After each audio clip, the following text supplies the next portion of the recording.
Good morning. Wow, this is great. Thank you. Thank you so much. I appreciate being here so much. And I think, Abraham, you just answered my question in that earlier. I came in this morning and I was feeling very sad about the loss of a relationship, and I wanted to feel appreciation. And with that last interaction that you had,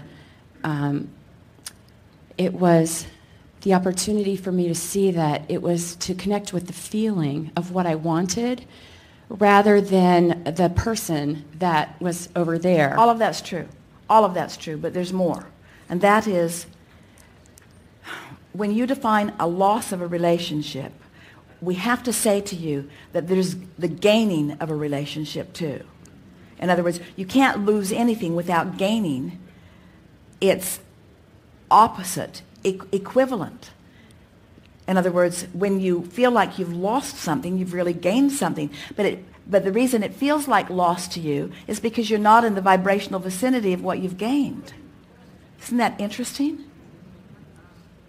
You have to be in, so there comes a time, and you're approaching it already, where you revel in your willingness to experience that loss, because in that loss there is the creation of a gain that when you rendezvous with it will be better than anything that you thought you had before you lost what you thought you lost.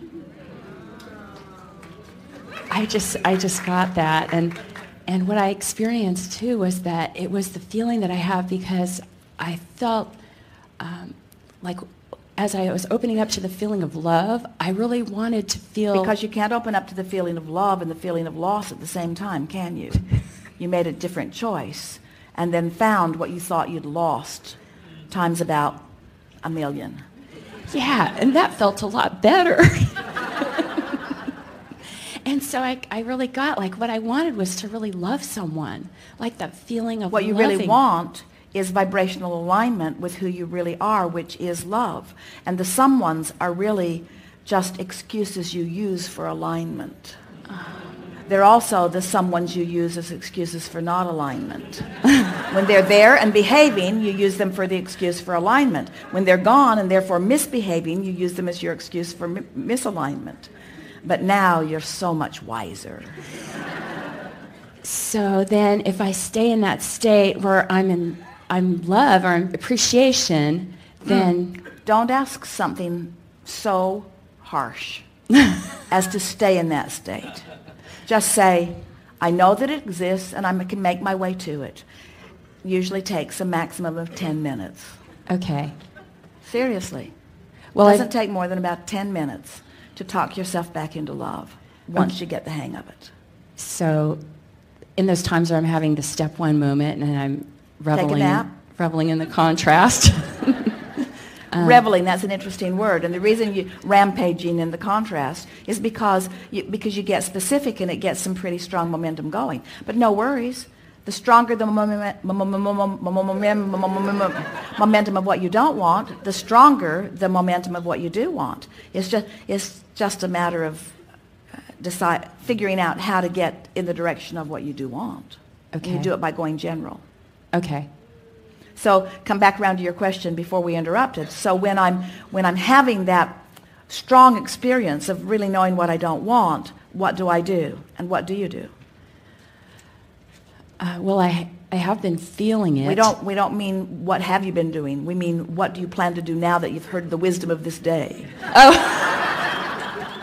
What do you do? What do you do when you feel strong negative emotion? What do you do? What is the resolution to that? I reach for something that feels better to try to feel some relief. And what is the overall explanation of that action? What is it?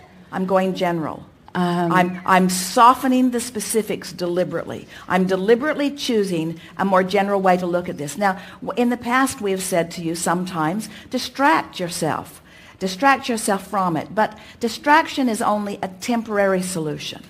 Going general can be a permanent solution, because as you go general often enough on enough things, you will find resonance with this feeling of well-being that will cause you to then walk around with this basis grid And then the question that you asked earlier, how can I always be in a state of love, will be something that you're experiencing more of the time. More often in a state of love. Because this experience caused me to go general, and this experience caused me to go general. This experience that I could not control caused me to go general because I couldn't control it. And if I wanted to feel good, I had to go general because I couldn't control it. This experience caused me to go general because I couldn't control it. I had no choice if I was to feel better than to go general. This one and this one and this one and this one, this person, this thought, this memory, this desire, this experience. I went general and general and general and general all day, every day for a week or 2 or 3. I went general until I established a vibrational, emotional grid that then began to carry me. And I began announcing, I'm feeling better more of the time. The world is looking beautiful to me again. I'm happy. I'm having more fun. And then once you begin acknowledging that emotional grid is more steady within you, then the things that begin to fill it in. We don't want you ever to be wary of anything that's contrasting in your experience. We don't want you to ever say, I always want to only be in the vortex, or I always want to only feel love. We want you to say, I know what to do. I'm the molder of the clay. I've come to experience the contrast, and it's benefiting me dramatically. And I know the direction that I'm going. I know what to do. I have guidance within me. It's always on target. I know exactly what to do. If it feels good, I'm more specific. If it doesn't feel so good, I go general, and it works every single time. And as you begin saying that and meaning that and knowing that, then you don't say, I always want to be in a state of love. You say, I really like some of the hateful things that happen to me that make me experience the value of love. And with these things that I don't like, I parlay what I do want into more heights, what I do like into more heights. And because I'm so clear of who I am and how I'm supposed to feel, I'm able to find conscious, deliberate resonance with that frequently, so that my life just keeps getting better and better. That's what you all said. That's why you all came. You didn't say, we'll go forth, feather our nest, we'll just go forth into a happy little environment and just observe it.